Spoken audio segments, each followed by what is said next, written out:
Hello friends, നല്ല രുചിയുടെ പുതിയ വീഡിയോയിലേക്ക് എല്ലാവർക്കും സ്വാഗതം. ഇന്ന് നമ്മൾ ഉണ്ടാക്കാൻ പോകുന്നത് ഒരു സ്പെഷ്യലായിട്ടുള്ളൊരു ഇഡലിയാണ്. നമ്മളിന്ന് ഉണ്ടാക്കാൻ പോകുന്നത് സൂചി ഗോതമ്പ് വെച്ചിട്ടുള്ളൊരു ഇഡലിയാണ് നമ്മൾ ഉണ്ടാക്കുന്നത്. അതിനോടൊപ്പം നല്ല അടിപൊളി ചട്നിയുണ്ട്.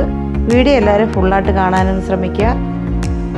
നമ്മുടെ ചാനൽ ആദ്യമായിട്ട് കാണുന്നവരുണ്ടെങ്കിൽ നമ്മുടെ ചാനൽ സബ്സ്ക്രൈബ് ചെയ്യുക. വീഡിയോ ഇഷ്ടമായ ലൈക്ക് ചെയ്യുക, ഷെയർ ചെയ്യുക, കമൻറ്റ് ചെയ്യുക. നമുക്ക് നേരെ വീഡിയോയിലോട്ട് പോകാം.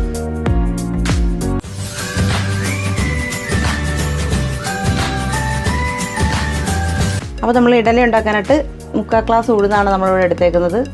ഒരു 1/2 കപ്പ് അരി എടുത്തിട്ടുണ്ട്.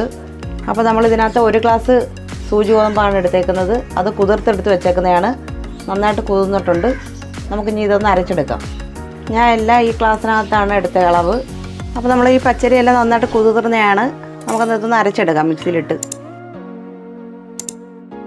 ഉഴുന്നും കൂടെ നമുക്ക് ഇട്ട് കൊടുക്കാം. അതിനോടൊപ്പം നമുക്ക് സൂചി ഗോതമ്പും കൂടെ ചേർത്ത് അരച്ചെടുക്കാം. ഇതിലേക്ക് നമുക്ക് അരയ്ക്കാൻ ആവശ്യത്തിനുള്ള വെള്ളം കുറച്ചെടുത്താൽ മതി. ഇഡലിക്ക് നമ്മൾ അരയ്ക്കുന്നത് കുറച്ച് വെള്ളം ഒഴിച്ച് അരച്ചെടുക്കാം. അപ്പോൾ നമുക്ക് ബാക്കി വന്ന അരിയും ഉഴുന്നും സൂചി ഗോതമ്പും കൂടെ ഇട്ടിട്ട് അതിൻ്റെ കൂടൊപ്പം നമ്മൾ അവലും കൂടെ ചേർത്ത് അരയ്ക്കാൻ പോവാണ്. 2 പിടി അവിലാണ് ഞാൻ ഇതിനകത്തേക്ക് എടുത്തേക്കുന്നത്. അത് നന്നായിട്ട് കുതിർന്ന് കഴുകി എടുത്തതാണ്. ഇതിലേക്ക് നമുക്ക് ആവശ്യത്തിന് വെള്ളം ഒഴിച്ച് അരച്ചെടുക്കാം. അപ്പോൾ നമ്മൾ മാവ് ആട്ടി വെക്കാൻ നേരം അതിനകത്ത് കുറച്ച് ഉപ്പൊക്കെ ഇട്ട് കലക്കി വെച്ചിട്ടുണ്ടായിരുന്നു. അപ്പോൾ നമ്മൾ ആട്ടി വെച്ചിട്ട് ഇപ്പോൾ ഒരു 6-7 മണിക്കൂറായി. ഇനി നമുക്കിത് ഇഡലി ഉണ്ടാക്കിയെടുക്കാം. അപ്പോൾ ഞാൻ അതിനകത്തോട്ടേക്ക് കുറച്ച് കറിവേപ്പില, 2 തണ്ട് കറിവേപ്പില പൊടിയായിട്ട് അരിഞ്ഞത് അതിനകത്തേക്ക് ഇടുവാണ്.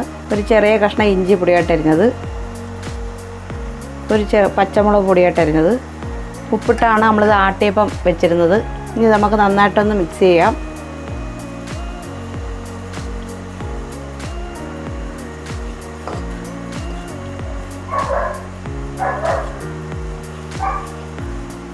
നന്നായിട്ട് പുളിച്ച് വന്നിട്ടുണ്ട് മാവ്. ഇഡലിക്കാണെങ്കിൽ നമ്മൾ ഈ ഒരു പരുവത്തിന് ആട്ടിയെടുക്കണം. തട്ടിലേക്ക് മാവ് ഒഴിച്ചു കൊടുക്കാം. അപ്പോൾ നമുക്ക് തട്ടിലേക്ക് കുറേശ്ശെ മാവ് ഒഴിച്ചു കൊടുക്കാം. തട്ടിൽ നമുക്ക് അങ്ങോട്ട് വെച്ച് കൊടുക്കാം. അപ്പോൾ നമുക്കൊരു ചട്നിയും കൂടെ റെഡിയാക്കാം. അതിനായിട്ട് ഒരു ചെറിയ കഷ്ണം ഇഞ്ചി എടുത്തിട്ടുണ്ട്. ഒരു 3-4-6 ചുവന്നുള്ളി ഉണ്ട്. 4 പച്ചമുളക്, 1 പിടി മല്ലിച്ചീരയുണ്ട്. അപ്പോൾ ഇതിലേക്ക് ആവശ്യത്തിനുള്ള തേങ്ങയും കൂടെ നമുക്ക് ഇട്ട് കൊടുക്കാം. നമുക്ക് ആവശ്യത്തിനുള്ള വെള്ളവും കൂടെ ഒഴിച്ചു കൊടുക്കാം. നമുക്കിത് നന്നായിട്ടൊന്ന് അരച്ചെടുക്കാം. അപ്പോൾ നമുക്ക് ചമ്മന്തിയും കൂടെ റെഡിയാക്കാം. അതിനായിട്ടൊരു പാൻ വെച്ചിട്ടുണ്ട്. അതിലേക്ക് കുറച്ച് എണ്ണ ഒഴിച്ചു കൊടുക്കാം. അതിലേക്ക് നമുക്ക് കടുക് ഇട്ട് കൊടുക്കാം.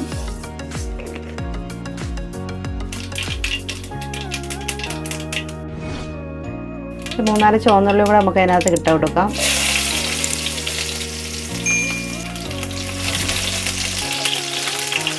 തീ കുറച്ച് വെച്ചിട്ടാണ് നമ്മൾ ചെയ്യുന്നത്.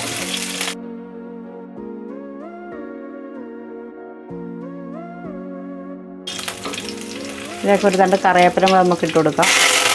ചമ്മന്തി ഒഴിച്ചു കൊടുക്കാം. ഉള്ളിയെല്ലാം നന്നായിട്ട് മൂത്തിട്ടുണ്ട്.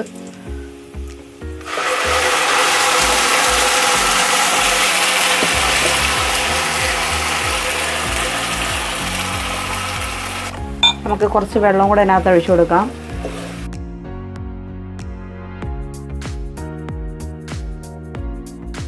ഇതിലേക്ക് നമുക്ക് ആവശ്യത്തിനുള്ള ഉപ്പ് ഇട്ട് കൊടുക്കാം. അപ്പോൾ നമ്മളെ ഇഡലിയും ചട്നിയും ഇവിടെ റെഡി ആയിട്ടുണ്ട്. നമ്മുടെ ചാനൽ ആദ്യമായിട്ട് കാണുന്നുണ്ടെങ്കിൽ നമ്മുടെ ചാനൽ സബ്സ്ക്രൈബ് ചെയ്യുക. വീഡിയോ ഇഷ്ടമായ ലൈക്ക് ചെയ്യുക, ഷെയർ ചെയ്യുക, കമൻറ്റ് ചെയ്യുക. അപ്പോൾ നല്ല ഹെൽത്തി ആയിട്ടുള്ളൊരു ഇഡലിയാണ് നമ്മൾ ഉണ്ടാക്കിയിരിക്കുന്നത്. എല്ലാവരും ഒന്ന് ട്രൈ ചെയ്ത് നോക്കുക. ഇതിലേക്ക് പച്ചരി ഇച്ചിരി തോന വേണമെങ്കിൽ കുറച്ചും കൂടെ ആഡ് ചെയ്യാം. ഞാൻ കുറച്ചാണ് എടുത്തേക്കുന്നത്. വളരെ ടേസ്റ്റി ആയിട്ടൊരു ഇഡലിയാണ്. എല്ലാവരും ഇതൊന്ന് ട്രൈ ചെയ്ത് നോക്കുക. മറ്റൊരു നല്ല വീഡിയോ ആയിട്ട് വീണ്ടും കാണാം.